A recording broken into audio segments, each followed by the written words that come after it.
اللهم صل على سيدنا محمد. السلام علیکم ورحمۃ اللہ وبرکاتہ. سیرت النبی صلی اللہ علیہ وسلم کے عنوان پر فکر و خبر کا ہفتہ واری خصوصی پروگرام پیش ہے رحمت عالم صلی اللہ علیہ وسلم. آپ سن رہے ہیں سیریز نمبر 81. ناظرین، جس طرح کہ اس سے پہلے واقعے میں بتایا جا چکا ہے کہ غزوہ خندق میں اللہ کا کرنا ایسا ہوا کہ مشرکین جو مدینے پر حملے کے لیے آئے تھے ان میں پھوٹ پڑ گئی. ایک جمعیت دوسری جمعیت کے خلاف ہو گئی، ایک فریق دوسرے فریق کے مخالف ہو گیا، اور اللہ تبارک و تعالیٰ نے ایسی ہوا بھیجی کہ ان کے خیمے اکھڑ گئے. آج کے اس قسط میں جانیں گے کہ 10,000 مشرکین کے لشکر میں پھوٹ کیسے پڑی اور ان کے خیمے کس طرح اکھڑے. ناظرین، مشرکوں نے مسلمانوں کو مدینے کے باہر سے اس طرح گھیر لیا تھا کہ جیسے وہ کسی قلعے میں محصور ہو گئے ہوں. یعنی مدینے کے مسلمان اس طرح ہو گئے تھے جیسے وہ کسی قلعے میں محصور ہوں اور دشمن باہر سے حملے کے لیے آئے ہوں. یہ محاصرہ تقریباً 1 ماہ تک جاری رہا. اس درمیان ان کو ہر قسم کی تکلیفوں اور مصیبتوں کا سامنا کرنا پڑا، اور منافقوں کا نفاق بھی ظاہر ہو گیا، جیسا کہ اس سے پہلے کی قسط میں تفصیل کے ساتھ ہم سن چکے. رسول اللہ صلی اللہ علیہ وسلم اور آپ کے صحابہ کرام خوف و پریشانی کی اس کیفیت میں تھے کہ اچانک نعیم ابن مسعود غطفانی آپ صلی اللہ علیہ وسلم کی خدمت میں حاضر ہوئے اور عرض کی کہ اللہ کے رسول صلی اللہ علیہ وسلم، میں مسلمان ہو گیا ہوں لیکن میرے اسلام لانے کا علم میری قوم کو نہیں، لہذا آپ صلی اللہ علیہ وسلم مجھے کوئی حکم فرمائیے. رسول اللہ صلی اللہ علیہ وسلم نے فرمایا، تم صرف ایک آدمی ہو. مطلب یہ تھا لہذا کوئی فوجی اقدام تو ہم کر نہیں سکتے، البتہ جس قدر ممکن ہو ان میں پھوٹ ڈالو اور ان کی حوصلہ شکنی کرو، یعنی ان کی ہمتیں پست کر دو، کیونکہ جنگ تو چال بازی کا نام ہے، الحرب خدا. اس پر حضرت نعیم فوراً ہی بنو قریظہ کے ہاں پہنچے. جاہلیت میں ان سے ان کا بڑا میل جول تھا. وہاں پہنچ کر انہوں نے کہا، آپ لوگ جانتے ہیں کہ مجھے آپ لوگوں سے محبت اور خصوصی تعلق ہے. انہوں نے کہا، جی ہاں. نعیم نے کہا، اچھا تو سنیے کہ قریش کا معاملہ آپ لوگوں سے مختلف ہے. یعنی قریش کا جو معاملہ ہے وہ آپ لوگوں سے مختلف ہے. یہ علاقہ آپ کا اپنا علاقہ ہے، یہاں آپ کا گھر بار ہے، مال و دولت ہے، بال بچے ہیں، آپ اسے چھوڑ کر کہیں اور نہیں جا سکتے. مگر قریش و غطفان محمد صلی اللہ علیہ وسلم سے جنگ کرنے آئے تو آپ نے محمد صلی اللہ علیہ وسلم کے خلاف ان کا ساتھ دیا. ظاہر ہے ان کا یہاں نہ گھر بار ہے، نہ مال و دولت ہے، نہ بال بچے ہیں، اس لیے انہیں موقع ملا تو وہ کوئی قدم اٹھائیں گے، ورنہ بوریا بستر باندھ کر وہ یہاں سے چلے جائیں گے. پھر آپ لوگ ہوں گے اور محمد صلی اللہ علیہ وسلم ہوں گے، لہٰذا وہ جیسے چاہیں گے آپ سے انتقام لیں گے. اس پر بنو قریظہ چونکے اور ان کو بات صحیح لگی اور بولے، نعیم بتائیے اب کیا کیا جا سکتا ہے. انہوں نے کہا، دیکھیے قریش جب تک آپ لوگوں کو اپنے کچھ آدمی یرغمال کے طور پر نہ دیں، یعنی گروی آدمی نہ رکھیں، آپ ان کا ساتھ جنگ میں شریک نہ ہو، یعنی آپ جنگ میں ان کا ساتھ نہ دیں. قریش نے کہا، بنو قریظہ نے کہا، آپ نے بہت مناسب رائے دی. اس کے بعد حضرت نعیم رضی اللہ عنہ سیدھے قریش کے پاس پہنچے اور بولے، آپ لوگوں سے مجھے جو محبت ہے، جو خیر خواہی کا جذبہ ہے مجھ میں آپ کے تعلق سے، اسے تو آپ سب لوگ جانتے ہی. انہوں نے کہا، جی ہاں بالکل.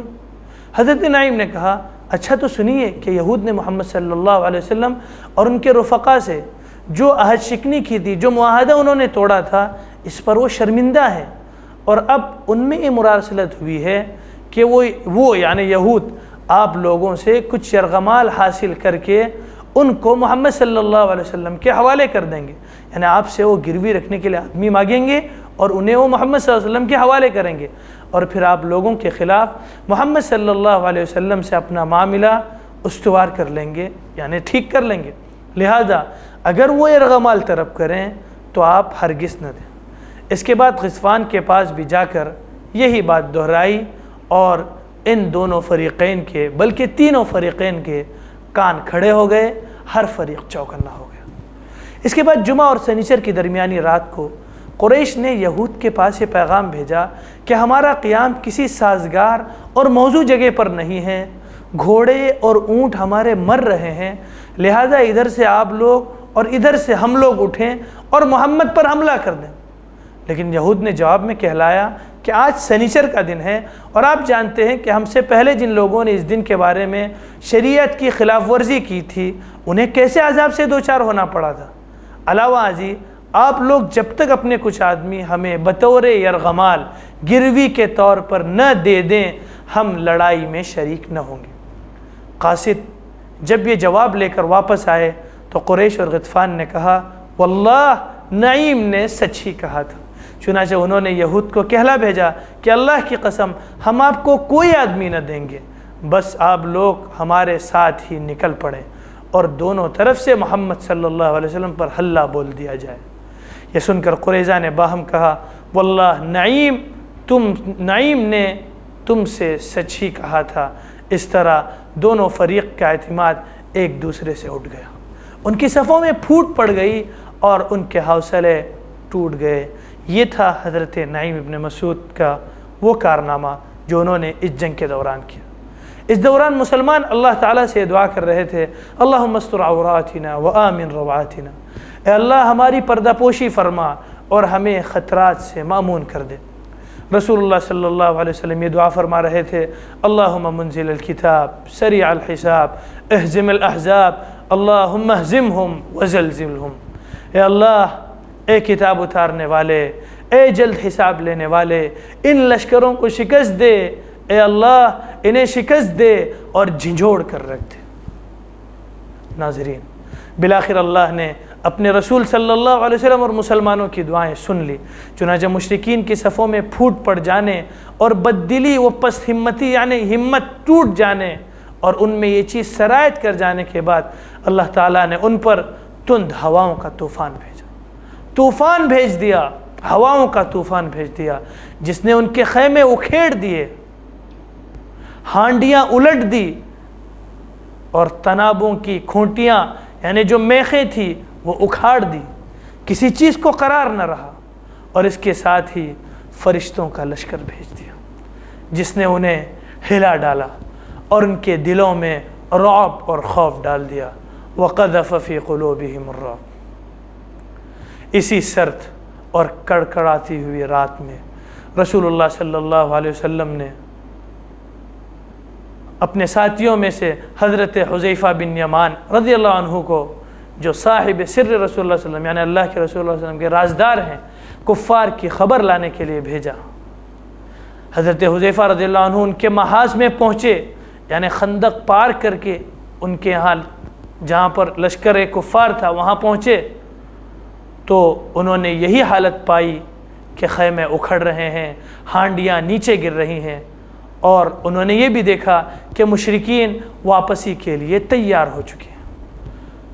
حضرت حذیفہ رضی اللہ عنہ نے نبی صلی اللہ علیہ وسلم کی خدمت میں واپس آ کر اطلاع دی کہ مشرکین روانہ ہونے والے ہیں، اور انہوں نے روانہ ہونے کے لیے اپنے بوریا بستر باندھ لیے ہیں۔ چنانچہ رسول اللہ صلی اللہ علیہ وسلم نے صبح کی، مسلمانوں نے صبح کی تو دیکھا کہ میدان صاف ہے، اللہ نے دشمن کو کسی خیر کے حصول کا موقع دیے بغیر اس کے غیظ و غضب سمیت واپس کر دیا۔